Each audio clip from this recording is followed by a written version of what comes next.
Hi, this is Guy. I'm with the Vecino's Coffee Guy. And if you've been watching for a while, we're doing everything around coffee. It's the roasting of coffee, it's the selection of green coffee, it's the roasting coffee, it's the brewing of coffee or extracting the goodness out of coffee, all the way to the final drink. And so today we're going to talk about the different stages in roasting coffee. In this episode, we're going to actually talk about the pre-roast. And with pre-roast, I mean that you get your roaster preheated and you get your coffee weighed. And you determine your batch size and how many batches you're going to do. If you're doing a blend of coffee, you roast those independently and then blend after the fact. Why? Well, we like to bring out the best of each coffee and then bring it together. And so when we're doing a blend, say for espresso, or maybe we're doing a single origin espresso, we're going to brew that coffee different to bring out the best through the extraction under pressure with the espresso machine. So we're going to brew and we're going to get that out, but we want to start with the coffee, roast it to the right degree and time to get that goodness of what we're after and what we're chasing in that green bean to get it into your cup.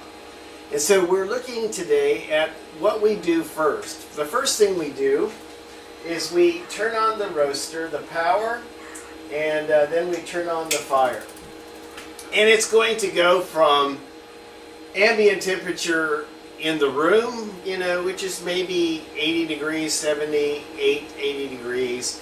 And we're going to bring the temperature up on the roaster. Now to do this, I'm going to have my airflow, which is this knob here. It's a valve that opens and closes and lets air in the drum or not in the drum. This is on 0 as we preheat. We don't want to suck the heat out. We're trying to get the drum heated up. And so we want 0 airflow. We want to keep the heat in around the drum. The drum needs to get up to temperature before the beans are dropped into the drum. And we call that the charge. So before we do that, we're going to preheat the roaster. Here we have our degree in Fahrenheit, and we have our buttons. This is the power button that turns on the system.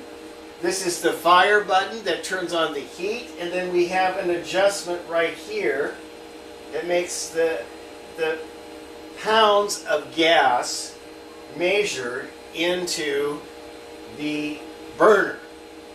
And then we have the timer. When we start the roast, we're going to push this button so that we can time the roast, and we want it to be done in a certain time frame, brought up to temperature within that time frame.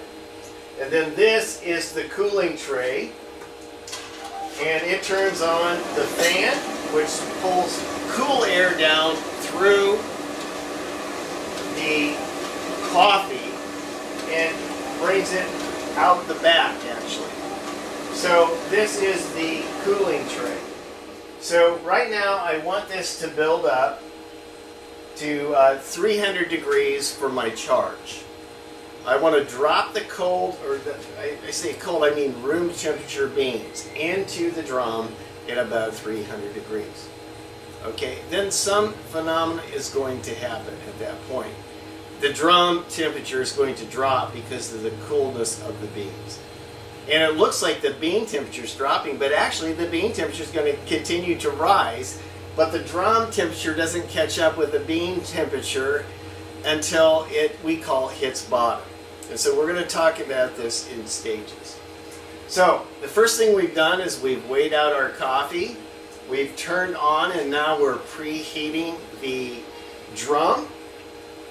And we're getting it up. We're at 275 currently. So you'll notice the temperature in which it rises, how fast it's rising.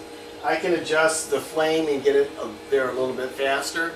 But the first roast, the drum is preheating, and really taking longer, bringing it up slower is just fine. The amount of gas you're using is going to be measured too at your meter or your tank level, however you have LP or natural gas. So we're looking at the drum. We're using the arc roaster, and we'll bring you a shot of the front and show you that this roaster is the roaster I got certified on. We wanted to roast more batches to get used to roasting and the technique than we would with my batch roaster when I roast a batch of coffee. And I'm wanting to do a batch for a customer. Well, this is too small to do batches. This is a good learning tool. It's a good home tool.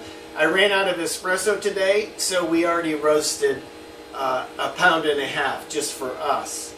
And so we got to let that sit for 3 days, and then we'll use it. So this is a good roaster for home, and it's a good sample roaster. And if I'm doing 1 pound for somebody or 1.5 pounds for somebody, it works just well. If I want to put it in 5-pound bags, I'm going to use my other roaster. So now, what goes into pre-roast? It goes into